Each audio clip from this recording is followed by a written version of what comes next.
Gyānatimirandasya Gyānanjana Ślākaya Chakshurunmilitam Yena Tasmai Shri Gurave Namaha Shri Chaitanya Manobhishtam Stapitam Yena Bhutale Swayam Rupa Kadamahyam Dadati Svapadantikam Vandeham Shri Gurun Shivtaparakamalam Shri Gurun Vaishnavamscha Shri Rupam Sagrajatam Sahagana Ragunatam Vitam Tam Sajivam Sadvaitam Savadhutam Parijana Sahitam Krishna Chaitanya Devam Shri Radha Krishna Padan Sahagana Lalita Shri Vishakam Vitamscha He Krishna Karuna Sindhu Dina Bandho Jagatpate Gopesha Gopika Kanta Radha Kanta Namostute Tapta Kanchana Gaurangi Radhe Vrindavaneshwari Vrishabhanu Sute Devi Pranamami Hari Priye Vanchakalpa Tarubhyascha Kripa Sindhubhya Evacha Patitanam Pavanebhyo Vaishnavebhyo Namo Namaha Shri Krishna Chaitanya Prabhu Nityananda Shri Advaita Gadadhara Shivasadi Gaura Bhaktavrinda Hare Krishna Krishna Krishna Hare Hare Hare Rama Rama Rama Hare Hare Hare Krishna. So we will continue with the reading from Bhagavad-gīta as it is. From His Divine Grace A.C. Bhaktivedanta Swami Prabhupāda, founder-ācārya of International Society for Krishna Consciousness. So we are continuing with the second chapter of the book, which is called Contents of the Gita Summarized. Last time we saw how Arjuna found out that he cannot pursue his endeavor on its own. No material solution was helping him, so that's why he ultimately realized that he needs help, and he took help from Krishna. He surrendered to him, and the relationship changed from the relationship between two friends into the relationship between the disciple and the spiritual master. And today, Krishna is starting his instruction to Arjuna, particularly his instructions on the immutable spirit soul.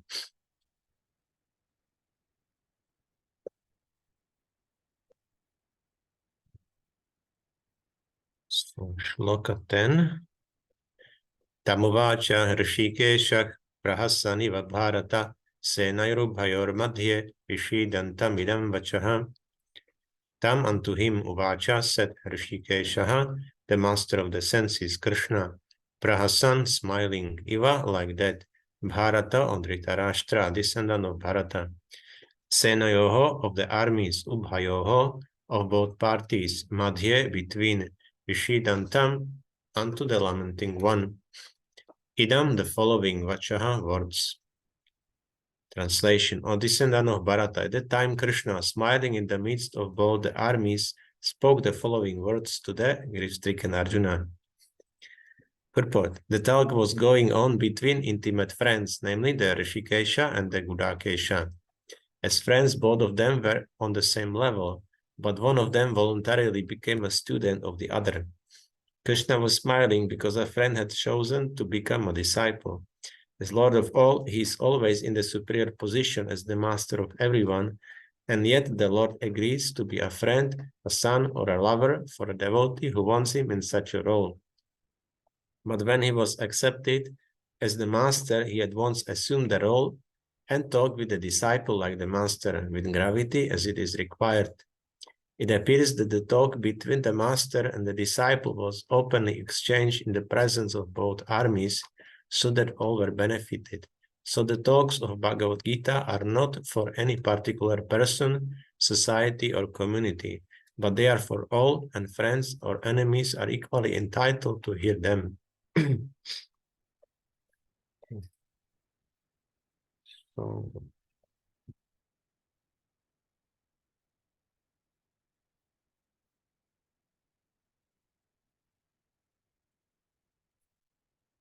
So now we see that this, as I mentioned, this relationship is changing. Krishna, originally, Arjuna asked him to be his charioteer. So in the verse 24, Krishna drew up the fine chariot in the midst of the armies of both parties. So at that time he was his charioteer. So Krishna is able to change these roles, and now Arjuna is asking him to be his spiritual master, to be his guru. So also Krishna has to change his approach to Arjuna. Now he's not talking just freely with him like with a friend, but he's very, very grave, very like guru itself. The word is like heavy, or has this meaning. It's very serious. So that's why Krishna usually he would smile openly, and we have I will read something from Vishwanath Chakravarti Thakur, his comment on this verse. Hrishikesha, smiling slightly, spoke the following words to the depressed Arjuna in the midst of the two armies. You have shown such a lack of judgment. Laughing at him as a friend, Krishna could put Arjuna in an ocean of embarrassment for his unworthy actions. However, because now Arjuna took the position of a student, laughing would be improper. Thus, Krishna suppressed his laugh by closing his lips. Instead, he slightly smiled. Prahasan iva. So we have this word somewhere here. Yeah, smiling. The Lord of the senses, Hrishikesha, was previously controlled by the words of Arjuna out of love for him, as I mentioned this verse 124. And now he becomes the controller of Arjuna's mind, again out of love for the benefit of Arjuna. So this change of the position. And also is mentioned here that Bhagavad-gītā was openly spoken in the presence of all of the assembled armies, so everyone could benefit. And we see even if someone is enemy or friend, this is the basically principle that Bhagavad-gītā doesn't distinguish between these material conceptions, because in spiritual level there is no like enemy or friends in this way, like according to bodies. Same thing was there. Okay, maybe I remember later. So in this way we can distinguish that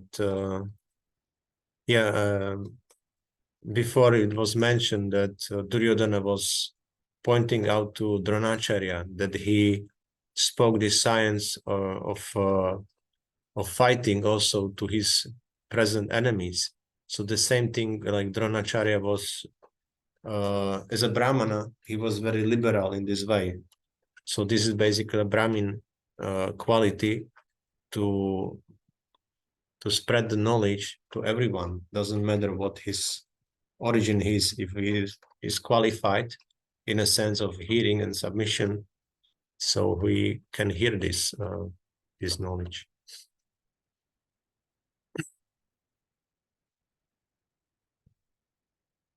11. Shri Bhagavan Vacha Ashochanan Vasochastvam Pragyavadam Shtabhashase Gatasum Agatasum Cha Nanu Shochanti Panditaha. Shri Bhagavan Vacha, the Supreme Personality of Godhead, said, Ashochan, not worthy of lamentation. Anvashochaha, you are lamenting. Tvam, you, Pragyavadan, learn talks. Cha also Bhasha se, speaking. Gata, lost. Asun, life. Agata, not past. Asun, life. Cha also, now never. Anushochanti, lament. Panditaha, the learned. Translation: the Supreme Personality of Godhead said, while speaking learned words, you are mourning for what is not worthy of grief. Those who are wise lament neither for the living nor for the dead. Purport: the Lord at once took the position of the teacher and chastised the student, calling him indirectly a fool. The Lord said, you are talking like a learned man, but you do not know that one who is learned, one who knows what is body and what is soul, does not lament for any stage of the body, neither in the living nor in the dead condition. As explained in later chapters, it will be clear that knowledge means to know matter and spirit and the controller of both. Arjuna argued that religious principles should be given more importance than politics or sociology, but he did not know that knowledge of matter, soul, and the Supreme is even more important than religious formularies. And because he was lacking in the knowledge, he should not have posed himself as a very learned man. As he did not happen to be a very learned man, he was consequently lamenting for something which was unworthy of lamentation. The body is born and is destined to be vanquished today or tomorrow. Therefore, the body is not as important as the soul. One who knows this is actually learned, and for him there is no cause for lamentation, regardless of the condition of the material body.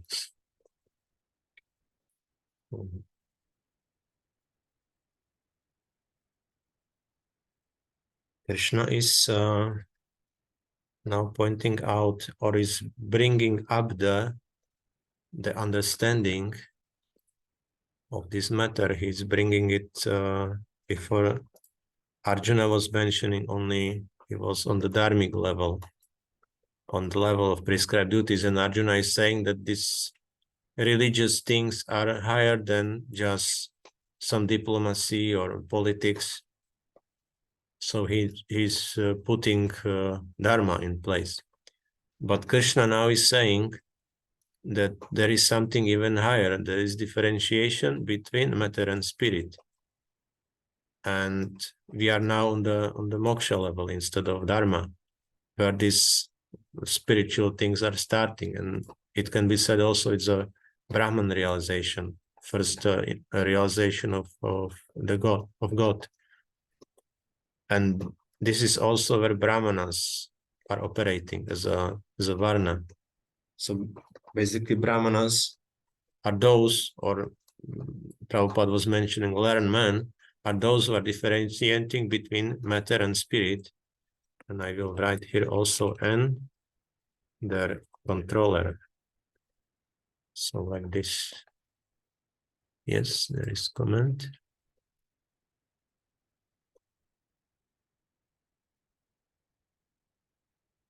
The memories of loved ones, when they are not present, it is painful in the material world.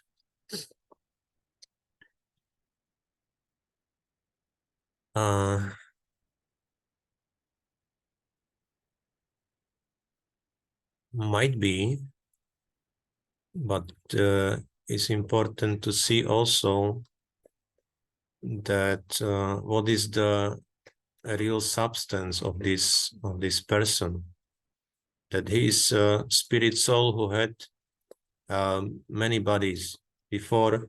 He might have another bodies after, and also we might have many relatives like this. I understand it's not easy, but the thing is, we might have many relatives in the past also. If we take another body, we might have another relatives also again. So if we see it in this long-term vision, then we understand that I have the same experience, because my father left body quite recently, and my mother is coming to to his grave, because they are not burning the bodies, but they are putting them in the earth. So they think that the soul is still there, but they even don't very much distinguish between the body and soul. I think they think that body is also eternal, so they want to keep the body. But it's very clear that I hope that he's not there anymore, because if the soul would be there, then it's problem for him, of course, because he cannot release himself from the material attachments. So we should not also be attached to our relatives, because then we can also kind of prevent them from detaching from us, and we can prevent their further progress. Because when we remember someone, means it's possible that this person is also feeling it, and in this way he might not be able to easily like go to other bodies or make some progress. So even if we are their well-wishers, we should understand what is our broader position, what is our broader vision. Good thing is also if we have the opportunity to make some purificatory rituals for them, or to do some offerings to the Lord on their behalf. So in this way we can do a lot of service for them, and this will help them a lot, even like doing Shraddha or these things, or any offering, even like we are chanting the holy names, so we can chant on for their benefit also, some extra rounds of japa, or many things we can do, and in this way we will also purify this attachment for ourselves and do a huge benefit for them, because anything spiritual what we do for our relatives is tremendous help. So yeah, there are many things how to deal with it. I hope it's a bit helpful what I'm saying. So here is basically what we are starting to differentiate now in Bhagavad-gītā, that there is matter and spirit. So we should be remembering this.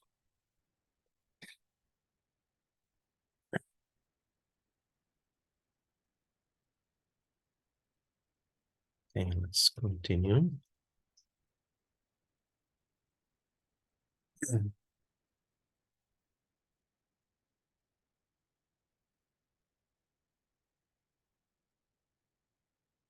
Yeah.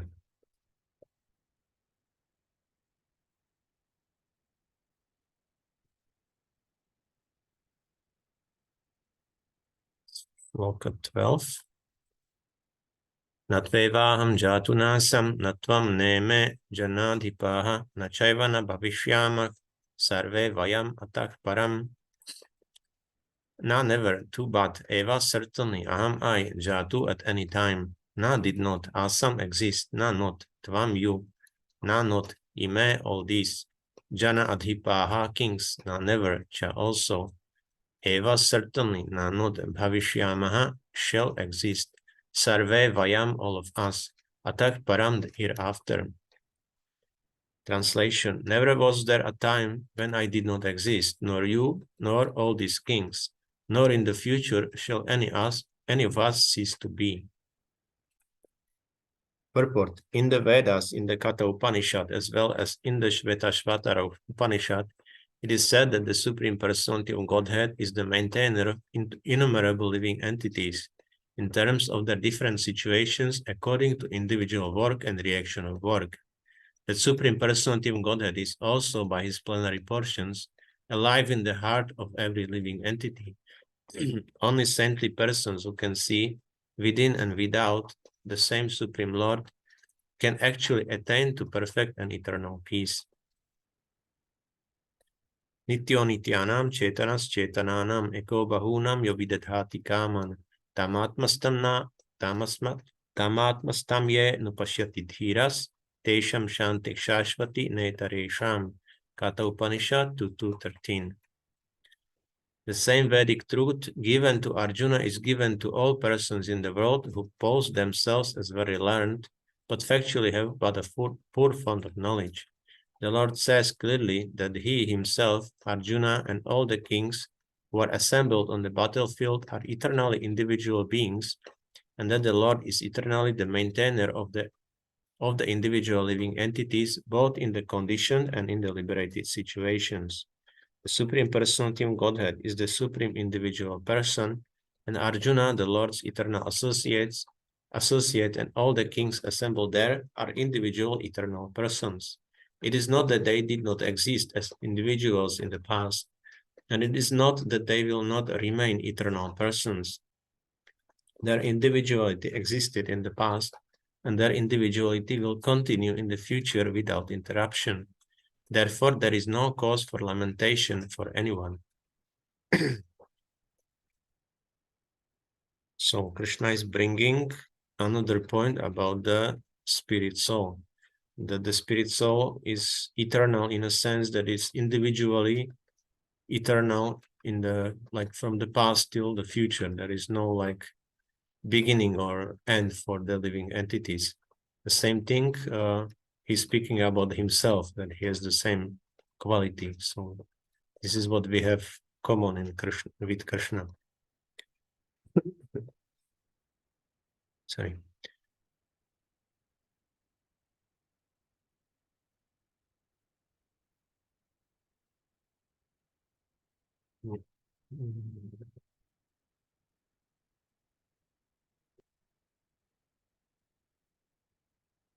So continue.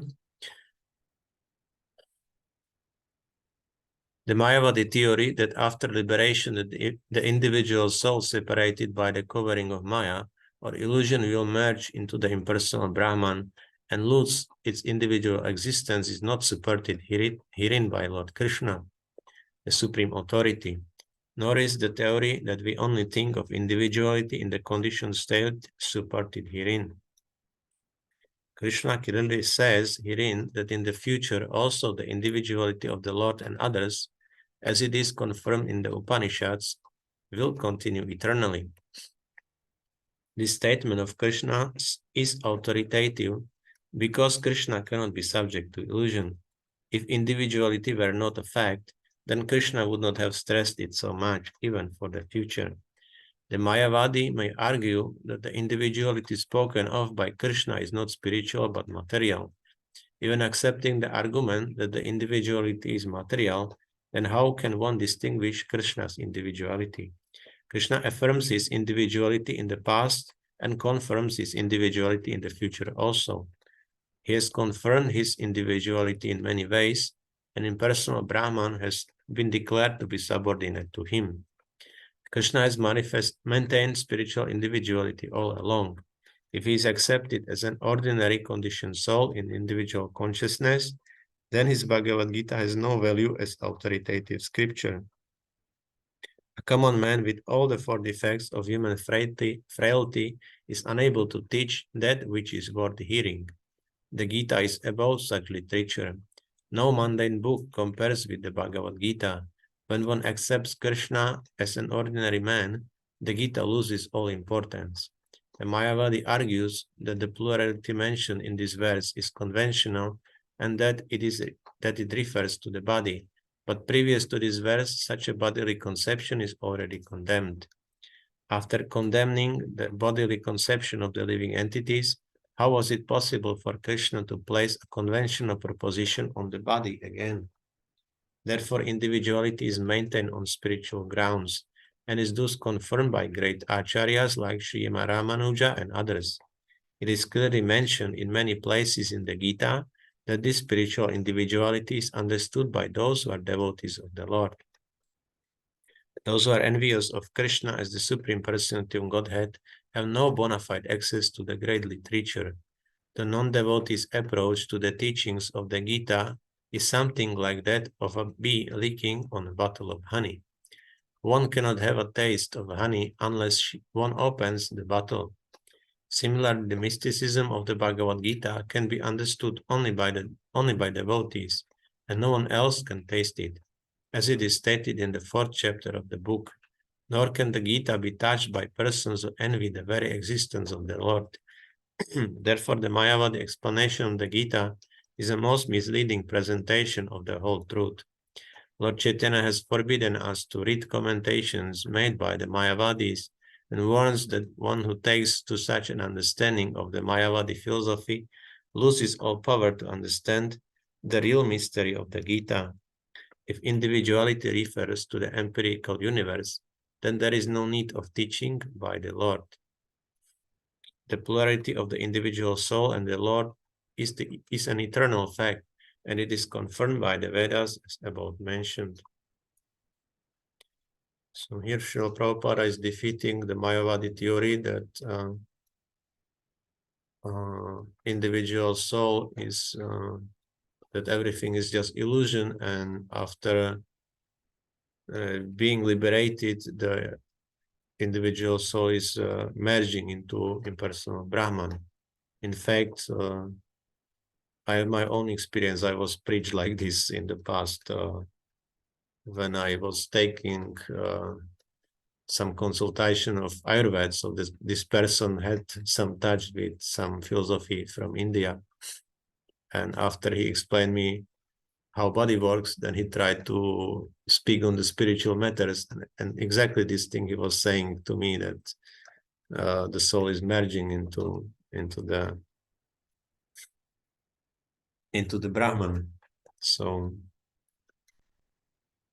in one level, like, this Vedic knowledge can be useful, but at this point we are splitting what Māyāvādīs are saying and what Vaishnavas are understanding. So we have to be careful what we are taking from various people, what they are speaking, especially on the philosophical level, because on material level, even on material level, we have to be careful and see what is our purpose when we are approaching someone, whether we have some spiritual reason for that and just want to solve some technical thing, or we want to take this material thing as a whole philosophy and build upon of that. So this, as I was before showing this table of Purusharthas, so we can come from the level of bhakti and understand that we are a matter and spirit, and what are the duties and how to do economics and all these things, and even sense gratification, if it's covered by bhakti or is the part of bhakti. But if we take, let's say, artha on its own and try to mold everything to this, that's not proper approach. Yes. Yes, very absolute, because what we believe won't become like that.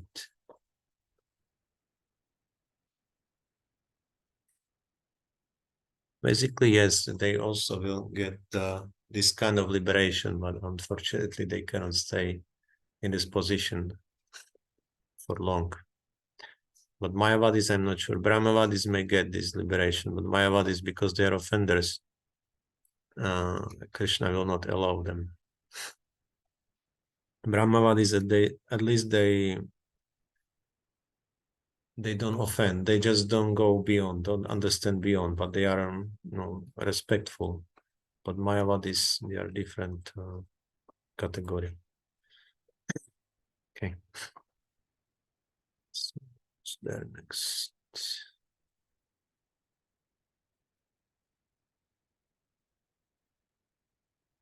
So that's the one thing, that we are individuals, and then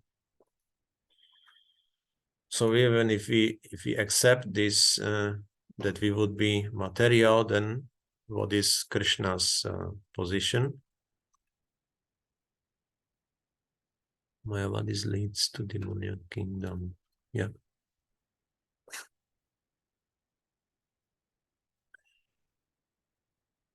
So what is the Krishna's position now if everything is material, not spiritual? So in this way, we would defeat what Krishna, or trying to defeat what Krishna was just saying before, that there is difference between the spirit and soul. I mean, so not spirit and soul, spirit and body, between matter and spirit. So this would immediately contradict what he was saying before. So this spiritual identity is there, therefore Krishna also has this spiritual identity, and it means also his individuality and eternality. And if he was not spiritual, or his identity was not spiritual, then if he's speaking Bhagavad-gīta, then he would be subject to all these 4 imperfections which were mentioned in the introduction of, I think it was there, in introduction of Bhagavad-gīta, that we are subject to illusion, we have imperfect senses, we have tendency to cheat. What was the last one? I don't remember now. So anyway, these imperfections are there. So if such imperfect person would speak Bhagavad-gīta, then it doesn't have much sense to hear from such person, because this knowledge would be imperfect. But we see that Bhagavad-gīta is beyond any material books. It's not ordinary book. It is very complete, very perfect.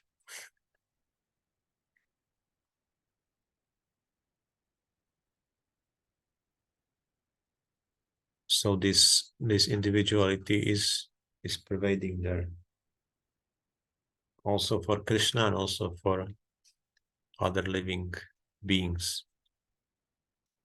And I have something more here.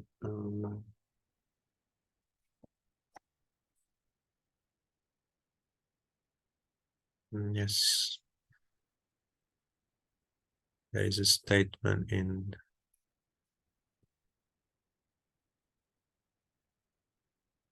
it's not shown.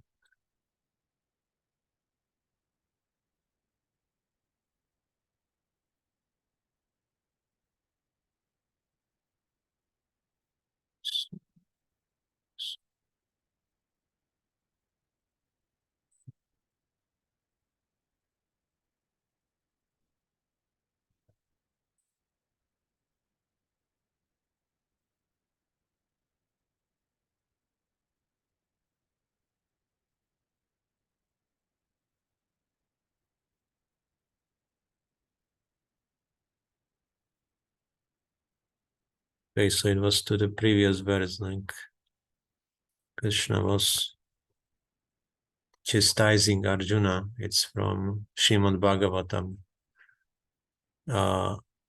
Canto 5, Chapter 11, and text 1.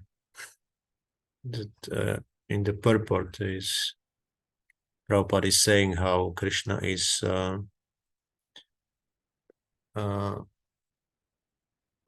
while speaking learned words, you are lamenting for what is not worthy of grief. So, and here Prabhupada is mentioning that people in general, 99.9% try to talk like experienced advisors, but they are actually devoid of spiritual knowledge and are therefore like inexperienced children speaking nonsensically. Consequently, their words cannot be given any importance. One has to learn from Krishna or his devotee. If one speaks on the basis of this experience, that is, on the basis of spiritual knowledge, one's words are valuable. At the present moment, the entire world is full of foolish people. Bhagavad-gīta describes these people as mudhas. They are trying to rule human society, but because they are devoid of spiritual knowledge, the entire world is in a chaotic condition. To be released from these miserable conditions, one has to become Krishna conscious and take lessons from an exalted personality like Jada-bharata, Lord Krishna, and Kapila Deva. It is the only way to solve the problems of material life. So we see that there are many people who are trying to give some advice, but as we said, because of these 4 imperfections, they cannot do it. So there must be someone who is on the level of Krishna or his devotee to deliver the proper knowledge.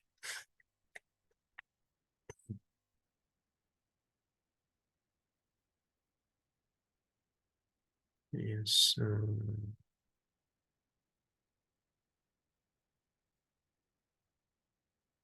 Yeah. So that's it for today.